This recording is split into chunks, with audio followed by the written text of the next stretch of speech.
बिस्मिल्लाहिर्रहमानिर्रहीम।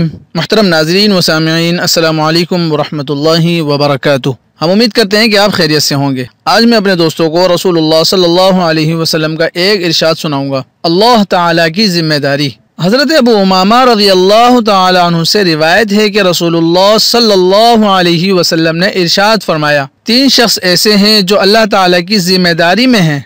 अगर जिंदा रहें तो उन्हें रोज़ी दी जाएगी और उनके कामों में मदद दी जाएगी, और अगर उन्हें मौत आ गई तो अल्लाह ताला उन्हें जन्नत में दाखिल फरमाएंगे। उनमें सबसे पहले एक वो शख्स जो अपने घर में दाखिल होकर सलाम करे, दूसरा वो शख्स जो मस्जिद में नमाज पढ़ने के लिए जाए, तीसरा वो शख्स जो अल्लाह ताला के रास्ते में निकले। किताब का हवाला नीचे मौजूद है। कितने खुश नसीब हैं वो लोग जो घर में दाखिल होकर सलाम करते हैं और नमाज के लिए मस्जिद में जाते हैं और अल्लाह के रास्ते में निकलते हैं।